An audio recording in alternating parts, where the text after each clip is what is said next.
So hey everyone, welcome to my YouTube channel. Hope everyone is doing great again.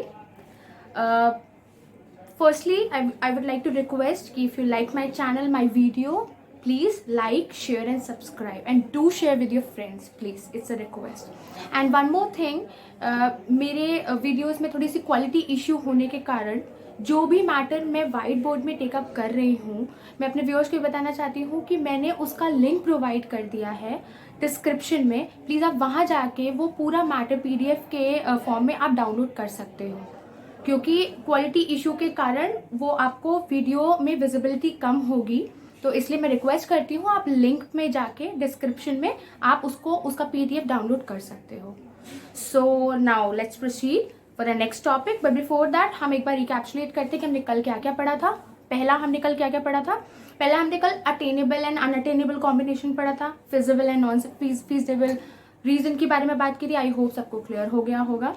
और second हमने shifting and rotation की बात कही थी. शिफ्टिंग एंड रोटेशन में एक बहुत ही बेसिक डिफरेंस मैंने क्लियर किया था कि जब शिफ्टिंग की बात होती है किसी भी रिस्पेक्ट में, इकोनॉमिक्स में किसी भी रिस्पेक्ट में अगर शिफ्टिंग की बात हो रही है, आपकी रोटेशन की बात हो रही है, या रोटेशन के बाद एक मूवमेंट की बात हो रही है, तो एक बेसिक डिफरेंस की वजह से आपको समझना पड़ेगा कि वो क्या होता है. फिर shifting and movement in circle, या हम बोल सकते हैं रोटेशन में PPC में क्या डिफरेंस होता है वो मैंने आपको बता दिया था. आज जो हम टॉपिक टेकअप करेंगे बहुत सिंपल सा है, क्योंकि बेसिकली ये क्वेश्चंस में पूछ लिया जाता है एग्जाम्स में कि PPC की प्रॉपर्टीज बताइए. PPC की प्रॉपर्टीज हमको दो ठो पढ़नी है, सिर्फ दो. बहुत सिंपल. अगर आपने PPC का डायग्राम अपने दिमाग में बैठाया है कि PPC कैसा होता है, PPC का नेचर क्या होता है, इस तरह से होता है, मतलब कि कॉन्केव शेप का होता है और वो नेगेटिव फॉर्म का होता है, तो आपकी दो प्रॉपर्टीज क्लियर हो गई. यही दो प्रॉपर्टीज होती हैं PPC की. PPC do have two properties. I am repeating. First कि वो नेगेटिव स्लोप होता है, स्लोप डाउनवर्ड या नेगेटिव स्लोप एक ही बात है. नेगेटिव, कोई भी ऊपर से नीचे जाने वाला ग्राफ नेगेटिव ही होता है या स्लोप डाउनवर्ड ही होता है. पहली प्रॉपर्टी. सेकंड प्रॉपर्टी कि वो कॉनकेव शेप का है. आपको डिफरेंस समझना पड़ेगा कॉनकेव और कॉन्वेक्स में क्या अंतर होता है. हम लोग साइंस में पढ़े थे कि कॉनकेव बल्जिंग आउट, बाहर निकला हुआ हिस्सा का कुछ भी एलिमेंट आपका कॉनकेव होता है, और कॉन्वेक्स क्या होता है, अंदर वो बल्जिंग आउट होता है, वो बल्जिंग इन होता है. तो कॉनकेव एंड कॉन्वेक्स में डिफरेंस समझना पड़ेगा, क्योंकि जब हम आगे यूनिट में जाएंगे, कंज्यूमर इक्विलिब्रियम में जाएंगे, कंज्यूमर बिहेवियरलिज्म के यूनिट पे जाएंगे, तो उसमें आपको अलग चीज देखने को मिलेगी, वो मैं आगे बताऊंगी आपको. तो इसलिए you need to clear the concept of the concave and convex, so that तभी आप डिफरेंसेस को क्लियर कर पाओगे कि जो PPC की बात हो रही है वो कॉनकेव होता है, कॉनकेव क्या होता है. अब मैं क्लियर करूंगी दोनों प्रॉपर्टी कि वो नेगेटिव क्यों होती है, वो नेगेटिव क्यों होता है, वो स्लोप डाउनवर्ड क्यों होता है, और सेकंड थिंग कि वो आपका कॉनकेव शेप का क्यों होता है. कॉनकेव शेप का क्यों होता है. पहली चीज, वो आपका डाउनवर्ड क्यों होता है. डाउनवर्ड उसका रीजन होता है, पहला रीजन होता है कि PPC स्लोप्स डाउनवर्ड. उसका पहला रीजन होता है कि वो फुलर यूटिलाइजेशन पे होता है बेस. अब फुलर यूटिलाइजेशन क्या है, हम लोग फुलर यूटिलाइजेशन का मतलब होता है कि जो भी रिसोर्सेस आप यूज कर रहे हो, कुछ भी वेस्टेज ना जाए, कुछ भी वेस्ट ना हो, आप उसका फुली यूटिलाइज कर रहे हो. जैसे कि कल मैंने PPC में एक अटेनेबल कॉम्बिनेशन में जो एक बताया था, जो PPC के अंदर लाई करता है पॉइंट, और एक जो PPC के ऊपर ही लाई करता है. तो जो PPC के ऊपर लाई करता है वो आपका फुलर यूटिलाइजेशन पॉइंट होता है. दैट मीन जो भी रिसोर्सेज है आप एकदम अच्छे से उसको पूरे तरीके से और अच्छे सफिशिएंटली उसको यूटिलाइज कर रहे हो. That is called a fuller utilisation.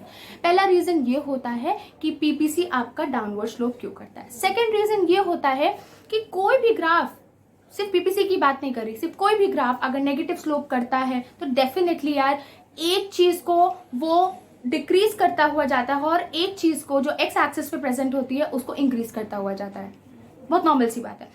इसीलिए इसका रीजन जो मैंने फर्स्ट डे ही बताया था PPC का, जब मैंने चैप्टर टेकअप किया था, तो एक चीज दैट इज एक्स की एडिशनल यूनिट पाने के लिए वाई की एडिशनल यूनिट को वो सैक्रिफाइस कर रहा है. इसलिए ये भी एक रीजन है कि PPC आपका डाउनवर्ड स्लोप करता है. I hope I clear. दो रीजन है इसके कि PPC डाउनवर्ड स्लोप क्यों करता है। Second property, PPC concave shape का होता है। पहला रीजन पीपीसी कॉनकेव शेप का होता है, एक बहुत छोटा सा एग्जांपल देती हूँ कि आप खाना खा रहे हो और आपकी खाने की कैपेसिटी बहुत एकदम ऐसी है कि आप एक बार इनटेक करने के बाद जब पेट भर जाता है तो आप उसके अलावा आप नहीं खा सकते हो, या थोड़ी देर टाइम बाद खाओगे या बाद में खाओगे या नहीं खाओगे, सिंपल। तो उसी तरह जब पीपीसी में प्रोडक्शन प्रोड्यूसर करता है तो ऑब्वियस सी बात है जब वो एक्स को प्रोड्यूस करेगा तो उसको वाई को नेचुरली सैक्रिफाइस करना पड़ेगा। जैसे कि आपने बहुत खाना इंटेक कर लिया लेकिन जो डेजर्ट है, जो मीठा है, वो आप बाद में खाना चाह रहे हो, दैट मीन आप यहाँ पे अपने डेजर्ट को सैक्रिफाइस कर रहे हो और अपने मील को इनटेक कर रहे हो, दैट मीन आप उसको गेन कर रहे हो। तो that is over here what I am talking कि एक्स को आप गेन करने के लिए वाई को सैक्रिफाइस कर रहे हो। This is also the example I am giving you, only the example, ठीक है। फिर सेकेंड रीजन होता है कि वो कॉनकेव क्यों होता है। सेकेंड रीजन होता है बहुत इंपॉर्टेंट, बट इसको आप अपने बुक में सर्कल करके स्टार बना लीजिएगा क्योंकि इसका एक पूरा टॉपिक आगे है, that is opportunity cost, law of opportunity cost. Opportunity बहुत ही वेटेज वर्ड है। अपॉर्चुनिटी का मतलब होता है कि कोई ऐसा एक एक्स्ट्रा चीज जो आपको दिख रही है और वो आपके लिए बहुत बेनिफिशियल हो, लेकिन अपॉर्चुनिटी के साथ कॉस्ट जुड़ा है। तो एक चीज पाने के लिए दूसरी चीज को आप खो रहे हो, तो जो खो रहे हो वो आपकी कॉस्ट है और जो आप पा रहे हो वो आपकी अपॉर्चुनिटी है।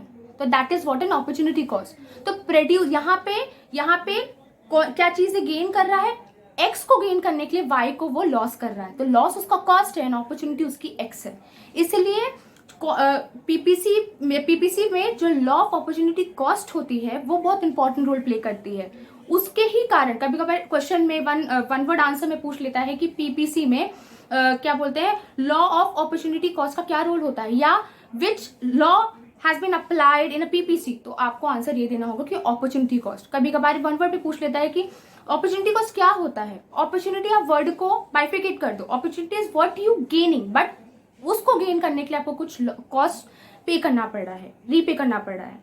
तो इसी तरह पीपीसी में भी to gain one additional you have to sacrifice a Y, to gain X additional unit you have to sacrifice the additional unit of Y, that is what the PPC is. तो I hope ये दो properties आपको clear हो गई हो। एक बार फिर repeat कर लेते हैं। पहली प्रॉपर्टी कि वो स्लोप डाउनवर्ड करता है, उसके दो रीजन है, एक फुलर यूटिलाइजेशन और एक कमोडिटी को पाने के लिए दूसरी कमोडिटी का सैक्रिफाइस करना। ये बहुत कॉमन है, ये वो जो सेकेंड वाला है रीजन, ये बहुत कॉमन है, दूसरे वाले में भी बहुत कॉमन है। और सेकेंड प्रॉपर्टी है आपका कि पीपीसी आपका कॉनकेव शेप का होता है। कॉनकेव मैंने बताया कि कॉनकेव और कॉन्वेक्स में डिफरेंस देख लेना। कॉनकेव होता है बल्जिंग आउट, कॉन्वेक्स होता है बल्जिंग इन।